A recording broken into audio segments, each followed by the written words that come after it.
We could look back on this podcast 10 years from now. It's like, man, we were effing idiots. What were we thinking? Stupid. We didn't know what we were sound thinking. like complete idiots. But I'm pretty sure the trajectory of this is trending up. Yeah. This week on the podcast, our AI episode, strategies, where we think it's going. Are we all going to be taken over by robots? Will you be able to survive without it? You know, if we're talking specifically about sports, they need to be prepared for this. I know obviously in college they're worried about NIL and all these other things right now, but internally there are steps within a department, if done smartly, can really, really impact your current department. There's one thing we agree on. It can be a major help to accomplishing big things in the business world. There are 100 ways to use it. Some days I carry the load and I say, AI, sit back. Let me take this one. I'm the boss. Other days, after a night out, a late night out, and you have a throbbing headache all day, I look at AI and I say, it's time to step up and earn your keep, AI, because I'm useless today. You can carry the load while I rethink every bad decision I made last night. And Barca is up to his ears about a particular content strategy that triggers all comms experts. Give me an effing break. And then when you don't post one, here comes the ops staffer. Hey, where's the graphic for so-and-so? Where is it? I'll tell you where it is. It's in the trash where it belongs. I don't tell you how to manage your substitution rotation or draw up an inbounds play with 2 seconds left, so don't tell me what counts as social strategy. You're out of your element here. This is the true story of two washed-up sports guys who chased the dream, private flights, championship rings, running sideline to sideline on per diem and adrenaline. We gave our 20s and our 30s to the industry, pulled off miracles that were never in the job description. In return, low pay, long hours, and we still got cut from the team. This is about what really happens behind the badge. The burnout, the bad bosses, the dream job that didn't love you back, but also the lifelong friendships, the chaos, the holy shit stories you couldn't make up. And somehow, despite everything, you'd still do parts of it all over again. This is one for the ones who lived it, loved it, hated it, and still kind of miss it. For everyone who's ever asked, how in the hell did we survive that? We're two former sports insiders with more than 40 years of experience and more than enough scars to make fun of it all. And just enough trauma to start a podcast instead of going to therapy. I'm Brandon Barca. And I'm Andy Boggs. And this is No Longer Credentialed. We once had access, now we have opinions.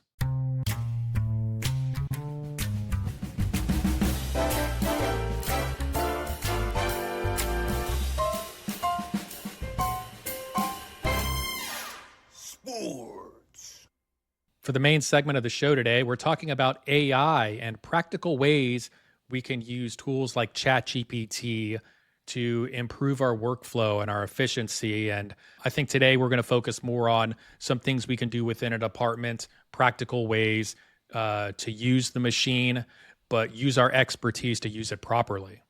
Yeah, I think there's so much potential with what this is going to look like in 5 years, 10 years. I think there's a lot of jobs to be had. It's an interesting field.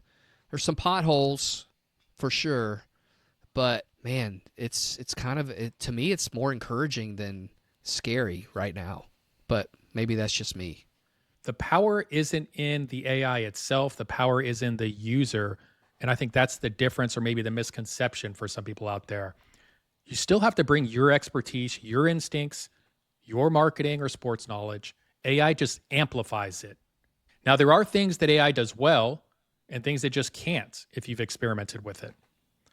For example, let's just say, if I wanted to write stand-up comedy like Nate Bargatze, I could feed AI transcripts of his shows that are on Netflix. AI could then mimic his comedic tone, his rhythm and his timing, even his deadpan delivery. But the one thing it can't replicate, at least just yet, is Nate's actual humor. That's why he's an elite comedian. Don't believe me?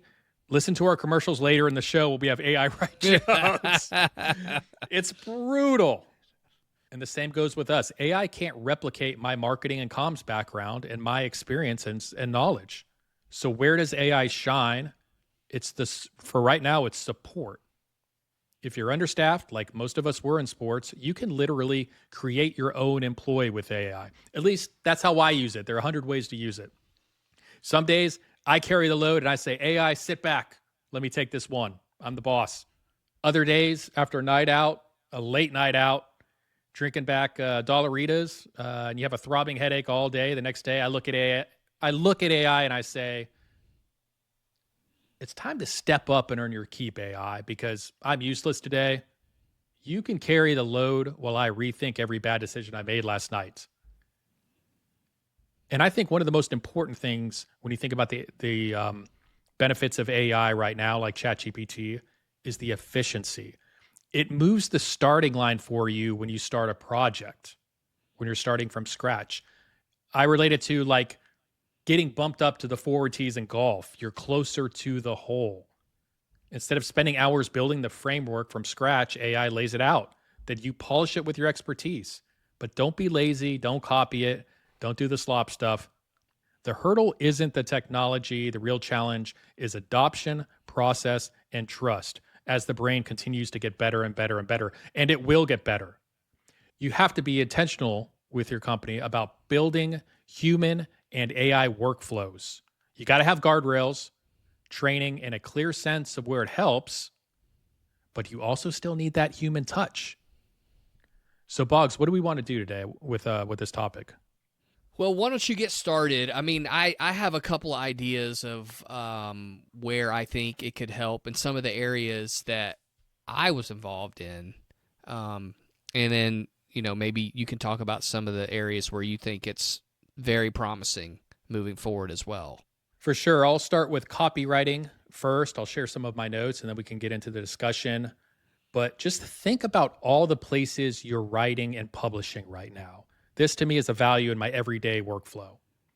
Emails and newsletters I'm writing, PR notes, social posts, in-venue scripts, partner one-sheeters, donor updates, websites, app pushes, executive memos, presentations.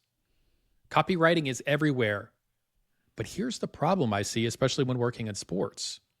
When 15 different people are writing across all of those channels, you end up with a scattered brand voice that feels inconsistent, sometimes even contradictory. The fix, hey, let's create a role, call it the head of brand voice, and AI is going to play a big, big role in this. The job of the head of brand voice is to unify the tone and oversee how AI is used in copywriting across the organization. This person doesn't just hit generate and send off whatever AI gives it. They do the research, they know the pulse of the brand, they interview staff and fans, they define the mission, the objectives, and the audiences. So here's how it works in practice. The human expert sets the tone, trains the AI with real examples, and keeps the guardrails in place. AI becomes the, let's call it, on-call waiting room. It drafts quickly, rewrites, adapts the tone for different audiences, and helps keep everything consistent across channels. Then the human steps back in to edit, to evaluate, to elevate, and approve the final copy. So what are the steps? Step one, to build the voice with this new position. This is where you create a persona for your brand. Maybe you want to be snarky, or maybe you want to be warm and witty. Think of a real voice to model after. That's what I try to do for the personas. Maybe it's a character from a movie that you try to emulate. Maybe it's a comedian or even a writer. You don't want to copy their material, but you want to study their style. For example, maybe our voice of our brand is like Chris Rock's sharp delivery, or Theo Vaughn's quirky thoughts, or Kurt Vonnegut's conversational clarity. What we can do is we can feed AI transcripts of any of these people, their writing samples and style guides, so it starts to understand what you mean by our voice and what we're going for. You can also borrow frameworks from the smartest marketers. People like Harry Dry, look them up. Once you input enough of this information into AI, and it has enough of it, the head of brand voice workshops prompts into a single voice pack. Now remember, at this stage in AI, if you've messed with it some and you built individual channels, sometimes it doesn't remember everything. Sometimes AI has had a late night out and can't remember what you've been doing. And so you create a prompt, a voice prompt, and basically you're packaging into a sheet sort of a summary, a synopsis of everything that AI needs to know, ChatGPT needs to know about what your brand voice is. That becomes your starting point every time you use AI, right? And then you enter in your own expertise and personal notes. The end goal is a centralized AI powered copy hub that every department can rely on. Instead of scattered voices, you've got one consistent brand personality.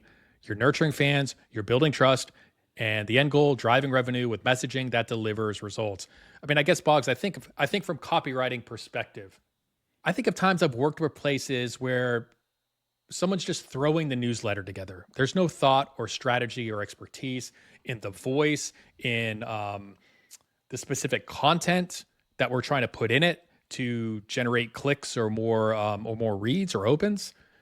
And so some of that stuff's already happening. And so I'm trying to find a way to use AI as a machine, but also create this position that creates more value overall. Just think, have you ever been in a place where where you've had personas and you guys have defined what the voice is of your actual brand? I mean, it's hard to find that voice. I think that's where AI could kind of help you do that. So just to summarize what you just said, you're basically just feeding ChatGPT all of this data of, what you want your thing to sound like. But then when you get it, you got to filter it. That's where the human side comes in. You filter it to fit whatever you need. Yeah, so let's take an example here. Say I wanted to take a marketer like Harry Dry and do some of his writing tips. Say he's been on a podcast episode it's an hour long on YouTube. I'm not telling you people to do this, but here's the thought. You could rip that video and you pull that video off YouTube, and then you find in AI audio generator tool, maybe you go to like Otter, and then you load that audio in, and then it creates a transcript. Now, the transcript isn't always 100% accurate, but now I have a transcript, and I try to feed AI a ton of those types of things so they understand just the concepts and the principles behind what makes that writing so well. Can it completely match it? No. But I tell you what, it can give me back, like, say I'm doing a marketing campaign, say I'm writing copy for a billboard, or maybe it's an email newsletter, I need a headline or something. It can give me 10 different examples, and then I can scroll through them and say like, I like this part, I don't like that part. And then with my own expertise, it's like I have an assistant. It's like a staff associate at an agency is giving me a piece of paper that says, here are all my ideas. And then I can use my expertise to figure out how to put it in play. I just think if we treat it like an assistant, that's the way to go until it gets to the point where it's so smart that it's smarter than all of us and can figure all this stuff out on its own, which is scary. And maybe that happens in 3 or 4 years, or the wrong person gets in charge of an AI. I don't know. You could go down that path pretty quickly. But for now, I mean, it's an unbelievable assistant if you know how to use it, and especially when it comes to writing content that you want it to fit the voice that you want for your brand.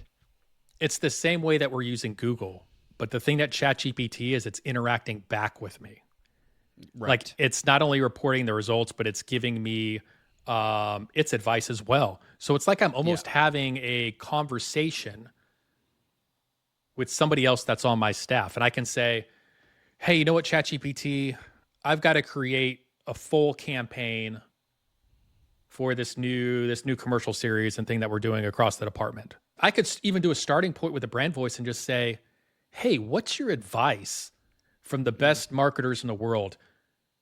What steps should I take for this campaign, all the way from research to ideation to execution to evaluation, launch, and all those things?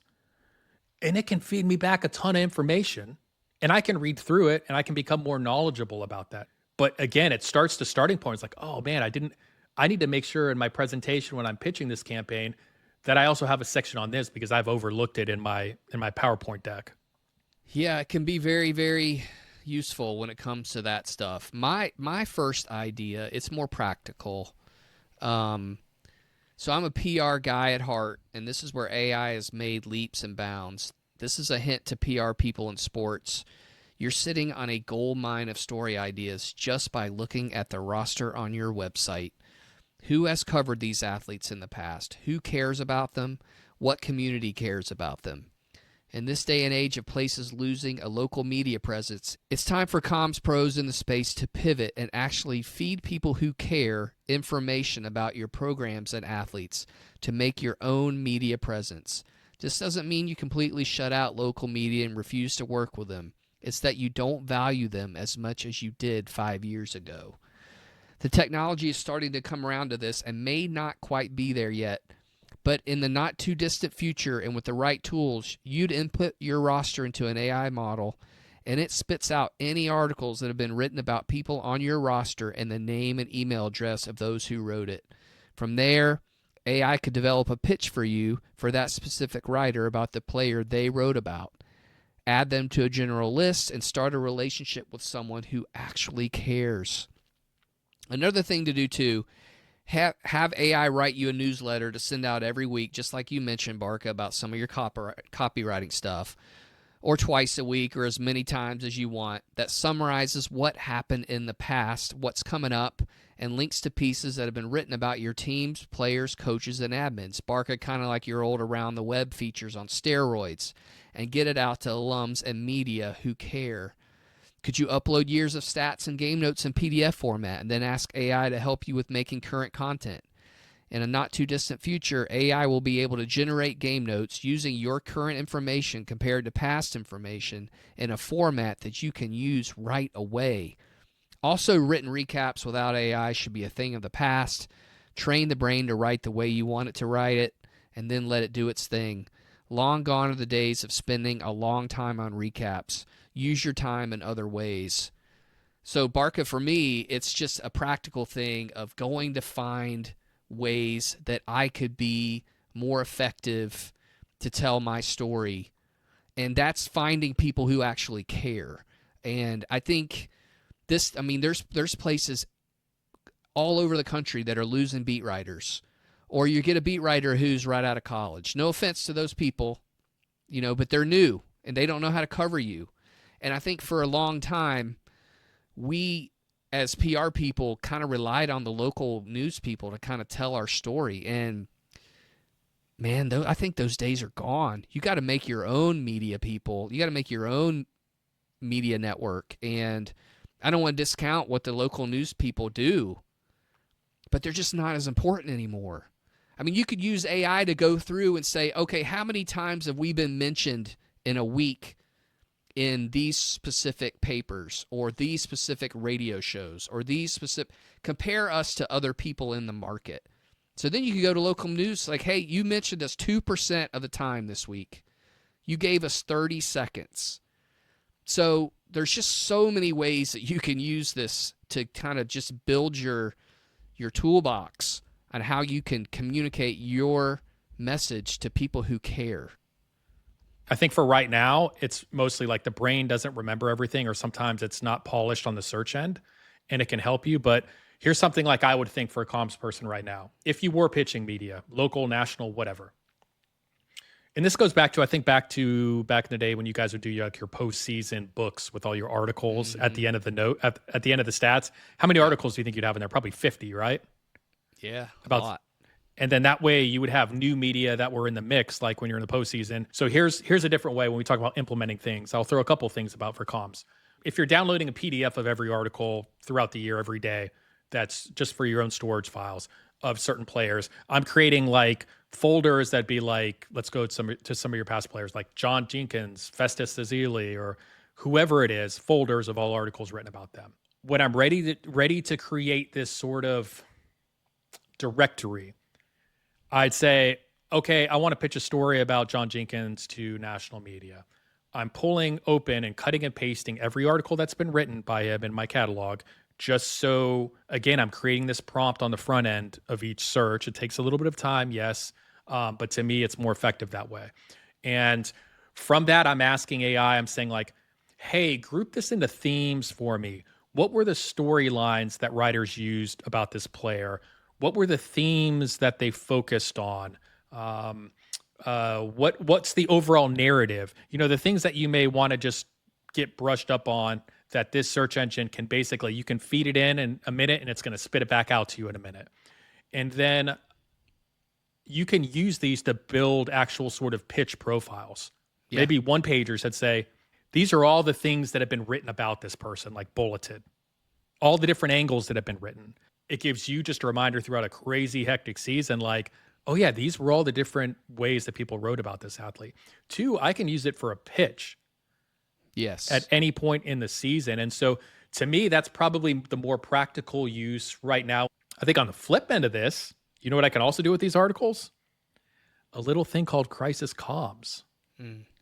I can sit there and say, ChatGPT, I want you to be a crisis comms expert, and this is what that means, and define that out a little bit.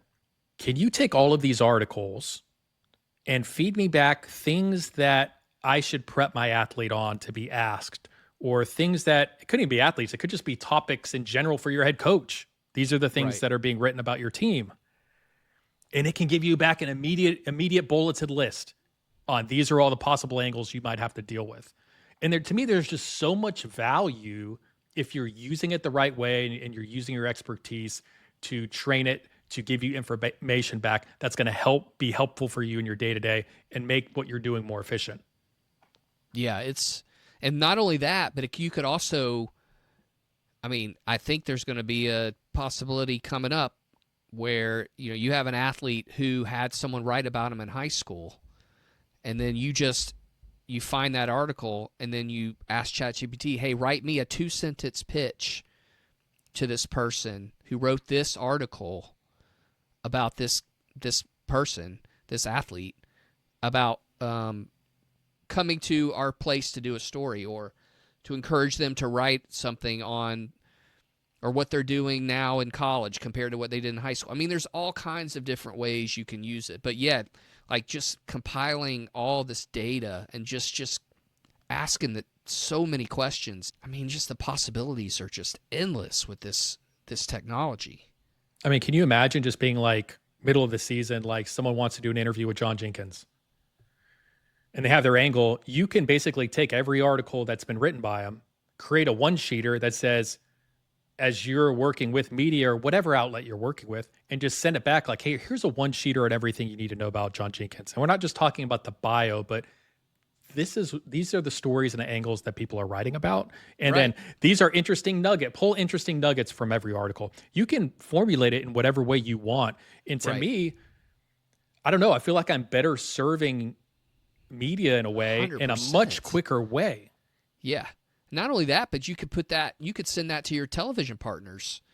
If you've got a TV game coming up, on national television, like they're dying for that kind of information. The stats are great, but they want to know all the other little nuggets that they can use in a broadcast. It makes too much sense to use AI to kind of help you do that, and do it very, very quickly and efficiently.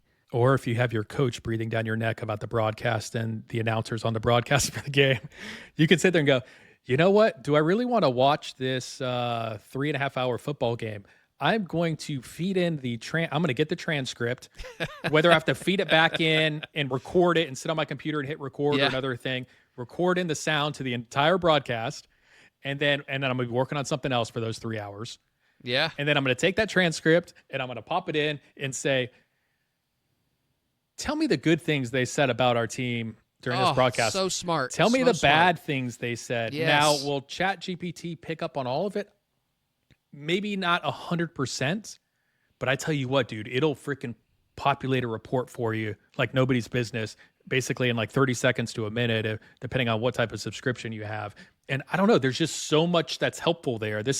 Or for you and your side, you're like, hey, these were the things they actually talked about during the game that were pulled from notes. How do I then want to evaluate the information I'm giving the media, and what's the most important? Yeah. Because, back in the day, I didn't have 3 hours, 2.5 hours to go back and rewatch the game and, figure out what they said, what they didn't say. Did they use any of my notes? Did they not use my notes? With that strategy, you figure that out really quick. There's just, that would be a really great way to use it as a comms pro, is just throw it all in there and just have it aggregate all the things that people are saying about your kids and your coaches and your program. I love the data and the research, and I love it's really crazy finding ways to take information and then how to make it valuable within like your everyday workflow. Yeah. Because I could sit there and look at you as a comms person, and we could sit down and you could tell me like everything that you're doing or what are the most important things. And I could sit down and tell you, well, here's 10 ways that can probably make it more efficient. Yeah. If we just take a couple more steps on the front end to gather the information or get the information to then feed into the brain. And what's crazy, Barca, and we've talked about this, there's just not a lot of people in the space right now that have kind of figured out how to use this really effectively. And I think people are just throwing stuff in there, taking it out, and giving their manager slop or whatever, giving a peer a slop. And I mean, there's research now. I just read something this morning that it's a problem in corporate America, that there's just all this slop from these AI brains because people aren't using their own brains to filter through it. And so there's going to be people in the future who will be, this may be a savior to English majors and liberal arts majors. They're going to need you in a company to kind of help filter through all this stuff. Because if not, you're going to sound like an idiot, right? That's the human element of it. Right. And hey, look, there are people at work that were putting out AI slop before AI existed. It was no doubt. It was just called 100%. Just called slop. And It's so, just called crap. hey, look, there's some lazy bastards out there. 100%. You're like, hey, I'm just putting this work in. I'm going home. I'm calling it a day. 100%. Hey, look, if you start deferring on everything, go back to copywriting, on AI just writing your copy, it's going to be junk. Yeah. You still have to work the tool. It's not to replace your writing. It's a tool to assist. Right. And you're right. I see slop now. I can look on LinkedIn and I see slop that's written. And I do worry about the slop side. I worry that, as people are going up through the system and learning this, the young bucks out there, that they're just going to be like, it'd be like us reading the cliff notes of a book, right? When we were kids in like English class. Yeah. It's like, are we really using our brain? Are we really learning? Are we taking our expertise and knowledge and making this better? Because again, as you'll see in the commercials later in this episode, it'll get the job done, but really, will it? Ooh, yeah. That's why it's a promising field. Again, could it just go off the rails completely? Yes. But there's going to be companies out there that use it really smartly and really efficiently, and they're going to start doing laps around people. And then it's just going to keep growing. Like, I need one of these people to help me grow my company better. Like, where can I find someone that knows AI that can help my company be better? It's going to happen. I think. Do you? I mean, this whole industry is going to be different 10 years from now. Oh, it's going to be different like next year. We're going to have the AI brains are only getting smarter. You're starting to see behind the scenes that Fortune 500 companies are now having places build them their own brains that They should. that can be for their own workplace, so they don't have to use ChatGPT, not only for security reasons, because they want to build their own library and archive and their own system that speaks to them, and that's happening. You're going to start seeing, I'm sure maybe some universities have this out there, but you're going to start seeing more and more schools that are offering it as a major or a minor or grad school, a master's, maybe even doctorates. And you're going to start seeing people that are trained more in the day-to-day. I mean, we can get into like, let's flip the clock back. I'm trying to think back to the year 1995 in an athletic department, let's say. There weren't webmasters for websites as they were popping up. I don't think they were back in 95. Definitely not. And that's a position I later took on, but those became jobs. Writing content for websites. Just think of all the branches on a tree that branched out. Then you get to social media. We didn't have social media managers or coordinators back in 2000. That probably wasn't till like a little over 15 years ago when the Twitters and everything launched and everybody started using them in the 2005 to 2010 range. And so you think of all the jobs that created. AI is the next big thing. We have these things happen every 10, 20, 25.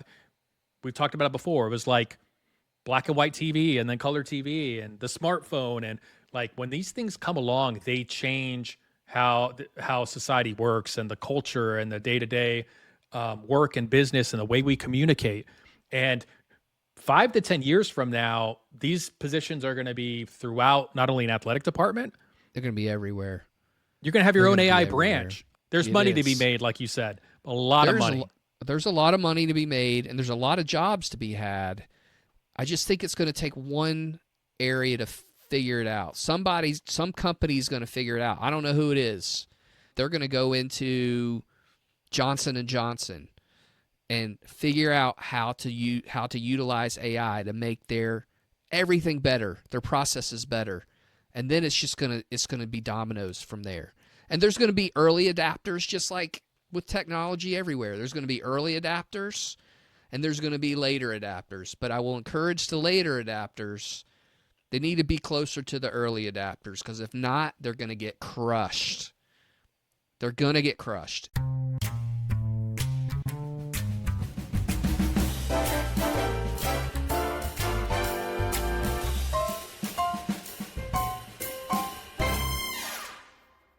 Sponsored by. Since this is our AI episode, we're outsourcing the new sponsor read this week to ChatGPT's brain. We'll give it a couple prompts, sit back, and let the machine do the work while we reap the benefits. Let's see how this goes, Boggsy. For the first sponsor, we're going to feed it one of the greatest SNL sketches of all time, Chris Farley's debut as Matt Foley, the motivational speaker who's 35, divorced, and living in a van down by the river. ChatGPT, give us a sponsor read in Matt Foley's voice, make it crazy, absurd, and over the top. Base it on the all too relatable insanity of working in sports. It can be any theme, any situation. Don't hold back. Do your research. Keep it under 250 words. Here we go. Today's episode is brought to you by, well, la-di freaking da. Looks like you hotshots out there thought working in sports was going to be all glitz, glamour, and championship rings. Instead, you're pulling 14-hour days, eating cold nachos off a press room floor, and getting yelled at by a coach who still thinks email is a new technology. Now let me paint a picture of your future. You're 35 years old, you're divorced, you're sleeping in the team bus, parked in a van down by the river. Why? Because you spent your 20s making TikToks for the mascot instead of learning a real skill, like HVAC repair. And you're probably asking yourself, but hey, Matt, I'm going to work my way up to VP of communications. Well, I've got a news flash for you. You're not going to amount to jack squat in the business unless you find yourself a good sponsor, like today's. Yes, sir, this fine product is the only thing standing between you and another steady diet of concession stand hot dogs and government cheese. With their help, you might just survive another season without ending up in a van down by the river. So sign up today, because old Matt's moving in with you, gonna bunk with you, gonna wrestle with you, gonna remind you every single morning that sports will chew you up, spit you out, and leave you hollering, go team. So that's what ChatGPT's gave us in this situation. I'm not sure if there's an actual sponsor in that one, but it did a decent job trying to replicate the Matt Foley sketch that's really popular. And if It's a little sloppy, if you ask me, a little bit. I know. Come on, ChatGPT. Let's see what they can do in the second one. For our second sponsor, we're giving ChatGPT a very different challenge. We want it to write a sponsor read as if it's a breaking news broadcast, the kind where the anchor is calm and buttoned up, but the field reporter slowly starts to lose it. The story, Boggs and Barca have just been fired from this show, and the report goes on from serious to completely unhinged. We told ChatGPT to mirror all the corny tropes of a news broadcast, so here it is. We interrupt this program for breaking news. Reports confirm that Boggs and Barca, the so-called hosts of No Longer Credentialed, have officially been fired. We now go live to our correspondent at the scene. Thank you, Tom. The firings came down just minutes ago in what insiders are calling a bloodless coup led by a broken Keurig machine and a feral cat with middle management energy. According to witnesses, the vote was unanimous. Boggs and Barca must be deleted. Not laid off, not furloughed, but deleted from podcast history. Erased so thoroughly that no future intern will ever hear their whining about working in sports. Barca was removed first, still clinging to his credential lanyard like it was a newborn child. Boggs attempted to mount a defense, shouting, "You can't fire me, I've been working for free this whole time." At which point a man in a referee shirt appeared out of thin air, blew a whistle, and flagged him for unsportsmanlike podcasting. Wow. The scene turned violent. Interns began chanting, "No more podcasts, no more podcasts." Someone set the mascot on fire. The janitor tased himself for solidarity, and in the corner, a lone trombone player softly played taps while the Keurig brewed its final scalding cup of hazelnut. And why, Tom? Why were they fired? Was it the unpaid overtime? Was it when they converted the Pressbox copier into a frozen margarita machine? Was it when Barca pitched a 17-part documentary on minor league groundskeepers? No, Tom, it was because they dared to reveal the one forbidden truth in sports. Nobody reads the effing game notes anyway. Thank you for that report. Tonight's breaking news is brought to you by Coach's Crotch Fungus Cream, because nothing says leadership like an itch in polyester pants. And Hot Dog Water Enemas Incorporated, the only cleanse endorsed by minor league athletic trainers. Wow. What do you think about what ChatGPT did on those commercials? I think that it's like something my 7-year-old wrote. If I'm going to be completely honest.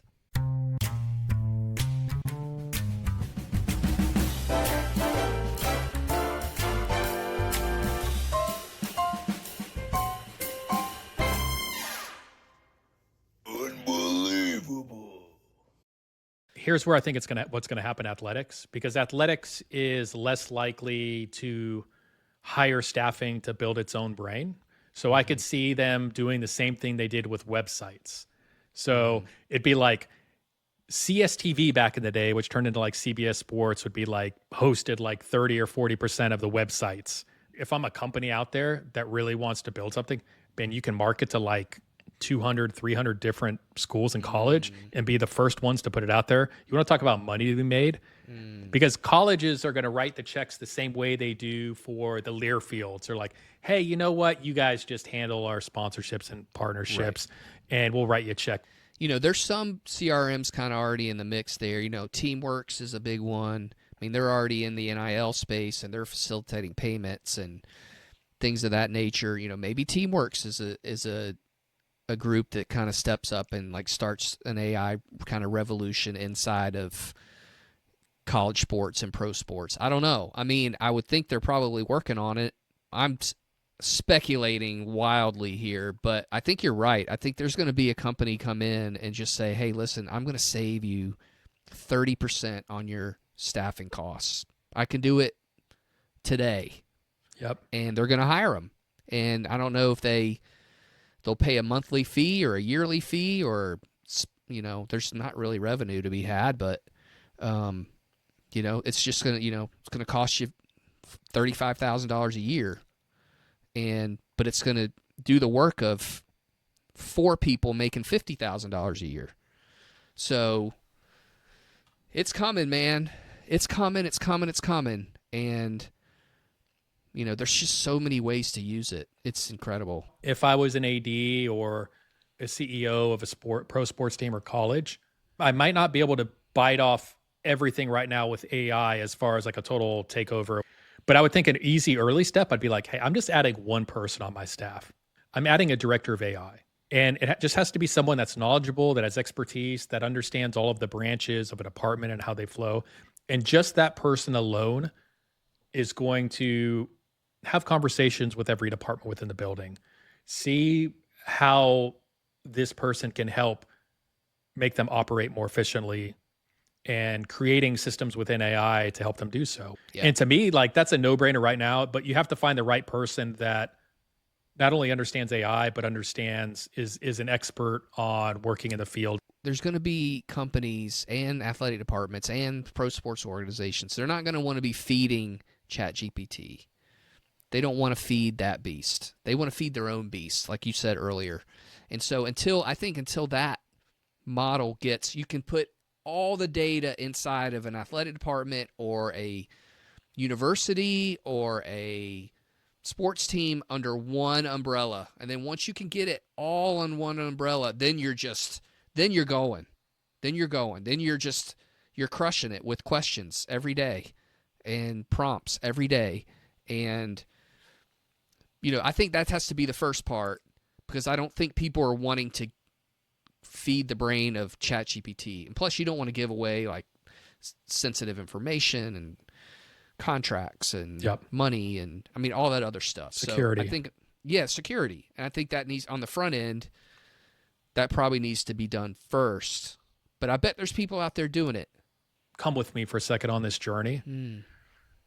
Let's build this brain. Can you imagine your SID times and you'd be like, you're sitting there in press row, front row seat in the basketball gym. You got your nice black and gold tie on. Yeah.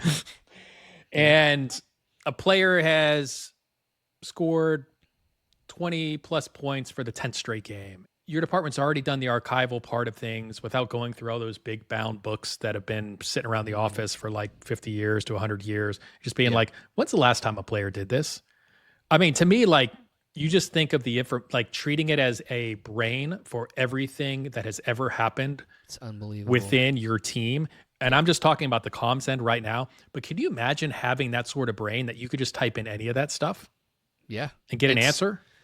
It's mind-blowing. And I think it's coming if it's not here already. It really is crazy. The amount of data at your fingertips that you can, that we would, I mean, how many times would we be spending in a press box with something crazy happen in football? Like, when's the last time 2 punts got returned in the same game? And we're like scouring through the game by games. And you remember, like, we have all those folders right there. They were like big binders that we're going through. And instead, when you could just ask your, school GPT, like, hey, when's the last time this happened? Oh, this, whatever. It happened. It's right there. It's happening. It's going to happen. And, Barca, I guess we could make our pitch if people want someone to come and help them build it. Like, I mean, we could come and help you build it. Yeah, let me check my schedule right now. That's right. It's open. Well, I'm going to be eating goulash here in about 30 minutes. That's right. And then snack time after that. And then I got to take my walk at night. And what about your nap? Check in on some of my which nap? Nap number one, nap number Double 2. nap. Yeah. But yeah, always happy to help. I love that type of stuff. I know you do too. It's just great. Sometimes you just need someone else with a broader view that can do, that's not deep in the weeds of the day-to-day, just trying to survive. And I don't know, maybe like NIL, maybe there's money out there. Maybe. So I've got another one here. Okay. This one, another practical way in the department. Let me go over my notes here. Let's think about the organizational side of things. Let's think about the meetings that we do, the reporting that we have to do, and, proving the value of your actual team that you work on, or proving the value of the work you do day to day. And as we know, meetings suck. They eat up time, but there are important things that happen in some of these meetings. Some of them you brainstorm ideas, you recap events, plan campaigns, you deal with crises. But unless someone's furiously taking notes, a lot of times those ideas disappear after a week or two.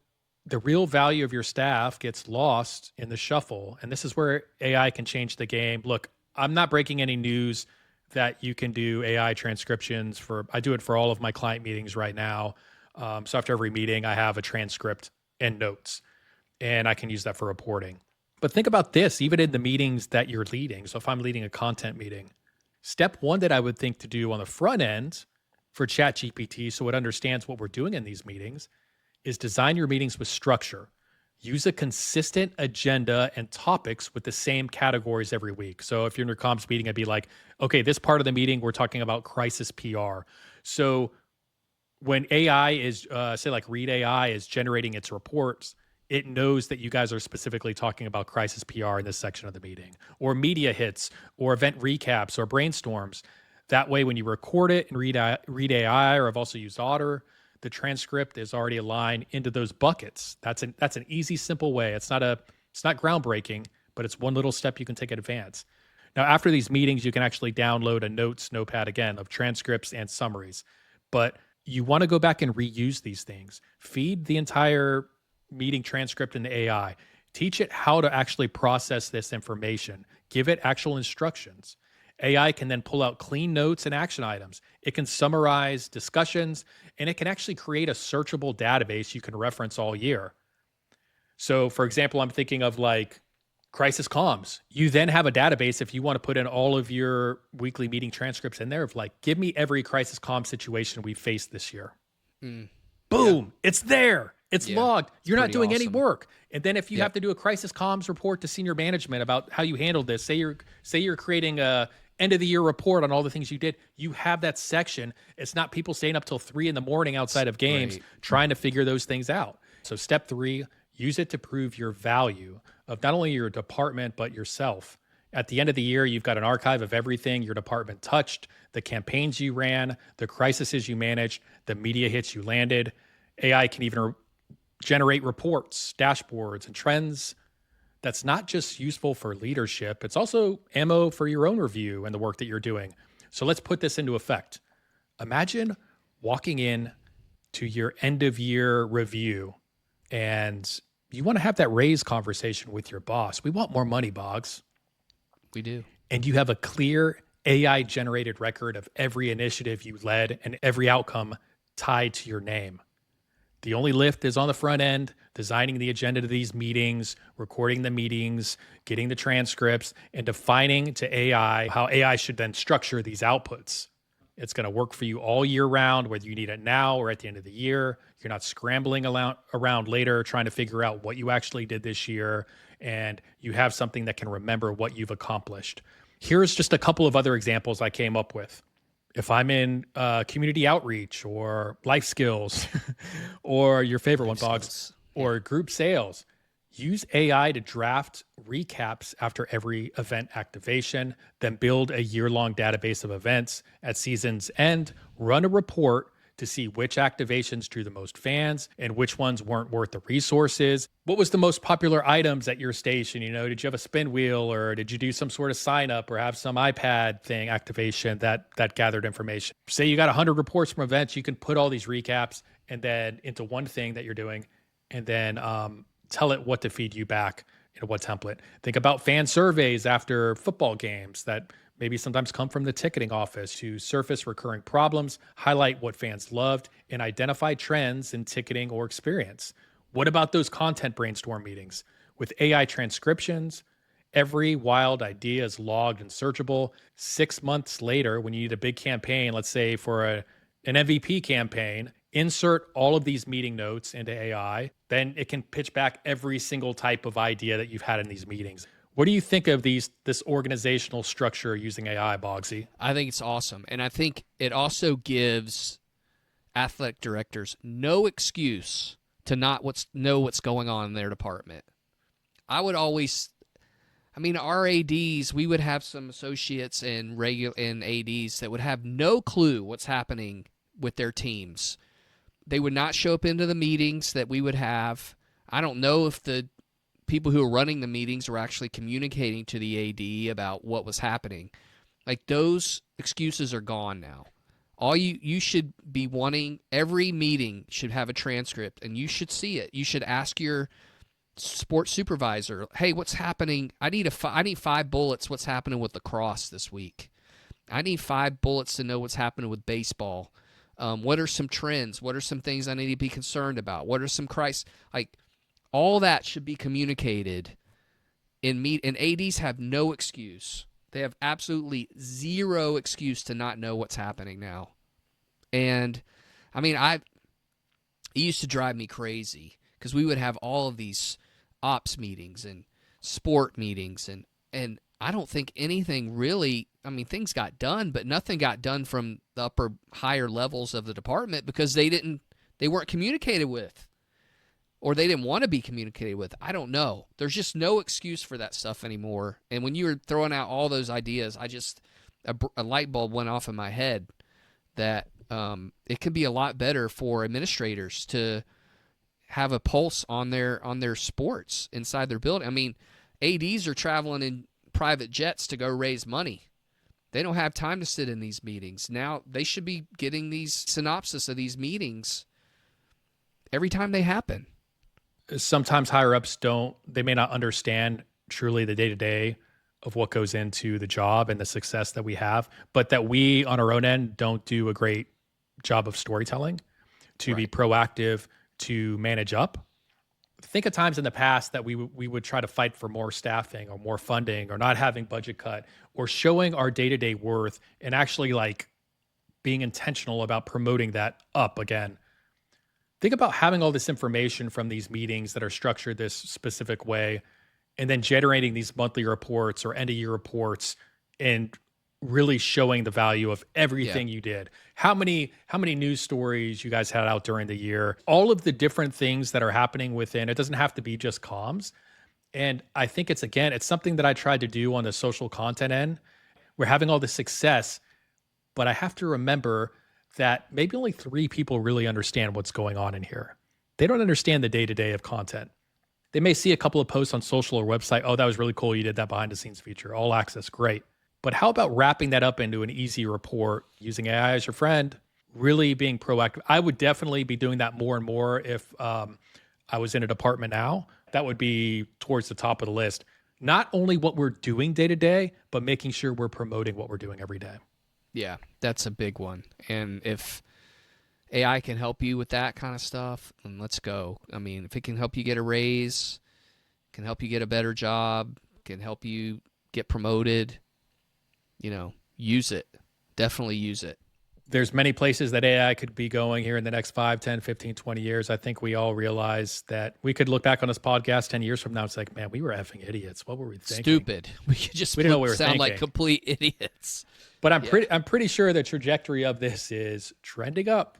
Yeah. If we're talking specifically about sports, they need to be prepared for this. I know obviously in college, they're worried about NIL and all these other things right now, but internally there are steps within a department, if done smartly, can really, really impact your current department. Mm-hmm. And I think Gary Vee had a good quote. It's not AI that's replacing people right now in jobs. It's people who use AI will be replacing the people who don't use AI. Mm-hmm. I really do think if you just ignore this technology and you don't adapt and learn the same way we've had to adapt and learn with social and web and everything else, you're going to fall behind. And back to your original point, there's a lot of money to be made here. The people and the organizations that figure that out first are going to be handsomely rewarded.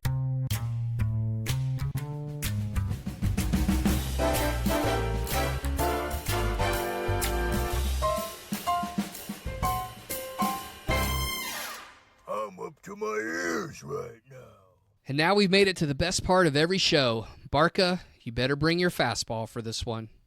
You want to know what drives me insane? Birthday posts. Player birthday posts on team accounts. Effing hate it. Needs to stop. Who gives a shit, really? And yet every ops person thinks it's their duty to tap you on the shoulder and say, hey, did we remember Trevor's big day? Ugh. Nobody cares. Nobody gives a shit. This content doesn't move the needle. Hell, I don't even care about my own birthday. And once you hit 21, the clock stops. Nobody's counting. And you think I'm supposed to clap like a trained SEAL because the third string point guard turned 24? Give me an effing break. And then when you don't post one, here comes the ops staffer. Hey, where's the graphic for so-and-so? Where is it? I'll tell you where it is. It's in the trash where it belongs. I don't tell you how to manage your substitution rotation or draw up an inbounds play with 2 seconds left, so don't tell me what counts as social strategy. You're out of your element here. Do the math. Roster of 100 or even 20. That's hours of wasted time we could be spending on content that actually matters. For what? So Sally in the business office can double tap between meetings? So a couple diehards can hit like when they get their immediate notification alert? It's absurd. It's a waste of time. These are adults. They'll survive without the balloon emoji treatment. You want birthdays recognized? Fine.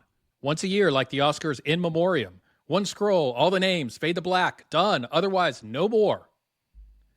And don't even get me started on the thank you posts. Players get waived, transferred, signed somewhere else.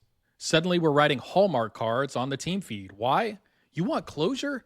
Text him or her yourself. Don't make it a public ceremony, because once you do it for one player, you got to do it for every player. But we can't hurt their feelings. SOFT soft. So here's the ruling. Fuck birthday posts. Fuck thank you posts. They accomplish nothing. Stop filling your calendars with this garbage and start acting like professionals. Enough is enough, people. Dude, it triggered me a little bit because we used to have these discussions all the time. We finally had to get to a point where we had to make a departmental rule that we're just not doing it for any sport. If your coaches want to do it from your own account. Do it from the ops person can do it from his own account. Your players are following those anyway. I worked at a place where they wanted to do birthdays for all of us in the office and put them on social media. And I was like, there is no way we are going to do that. I kind of told him, I was like, I'm triggered. You guys trigger me because we have football coaches wanting 125 birthdays on our social media accounts. Like, I have a hard enough time figuring out what I'm going to have for breakfast in the morning, much less keep track of somebody's birthday. Well, I see those sometimes like, man, that is just such a horrible thing for a PR person, social media person to be doing. So, yeah, follow Barca's advice and don't do them. Develop a policy like, we're just not good. That's just something we're not going to do.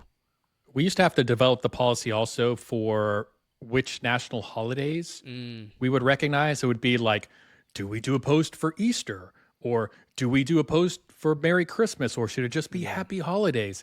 And you get to the point to where you're like, well, what's the strategy behind the scenes? Because if one person comments on social media that we didn't recognize this, then it goes to senior leadership, and then they overreact about something. And it just got so out of hand. The same way with the ops team on a basketball team or football team or soccer team being like, did we recognize this person on our team today for their birthday? The answer is no. We're not going to do that. I got nothing against birthdays. Right. I don't really care about them anymore, honestly. Yeah.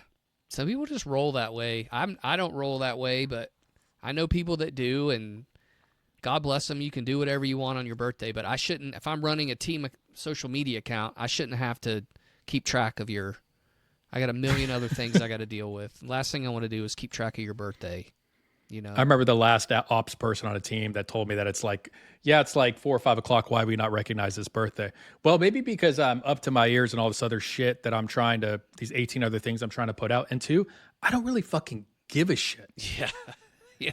But these ops people, a lot of times that are working directly for the coach, just have their mind made up that these are the things that matter in all of these areas to make this team function behind the scenes, to make sure the players are happy because they got some sort of public posting. Yeah. I'm just like, you know what? That doesn't always align with the strategy and the plan that we're doing on socials. So yeah, but they don't understand that. It's just a platform. They think there's no strategy behind. But they have the power, and you can't say anything back. Yeah. Let me ask you about this, Boggs. Maybe you like this part of birthdays. What about in the office?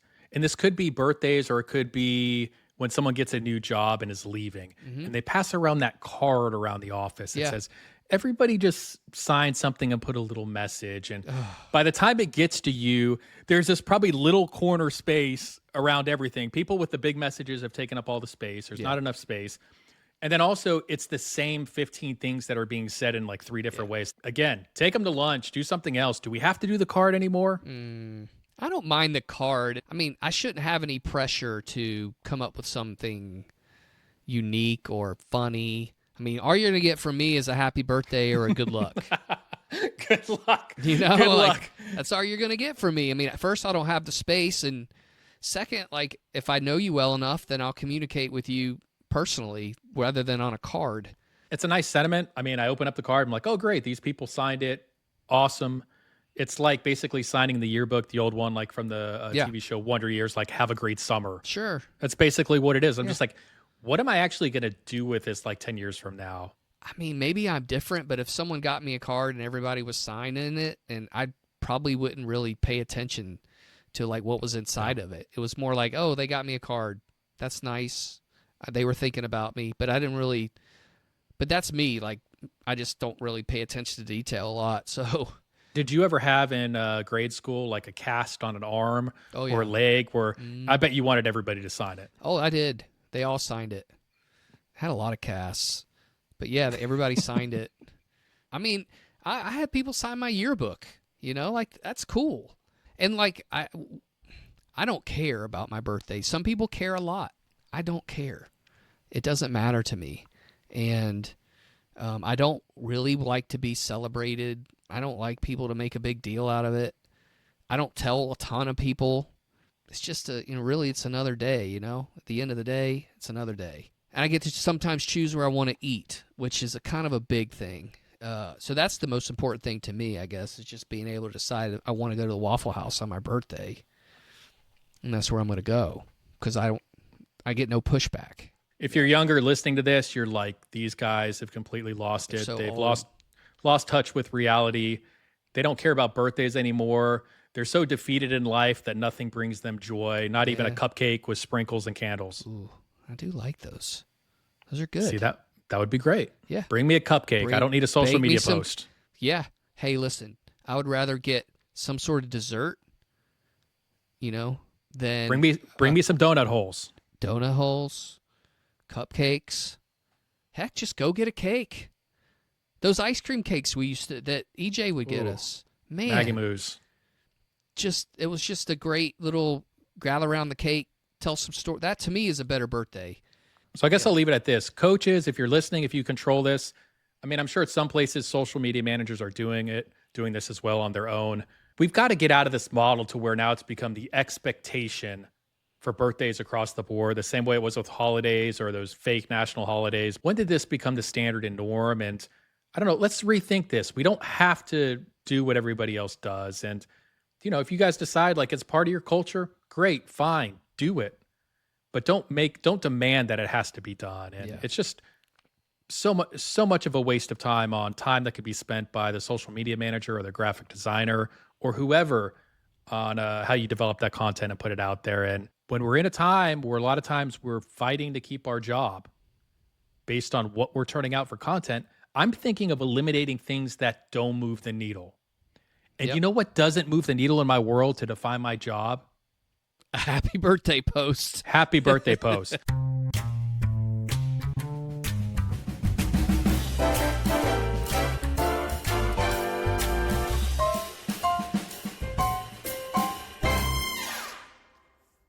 Time to wrap it up.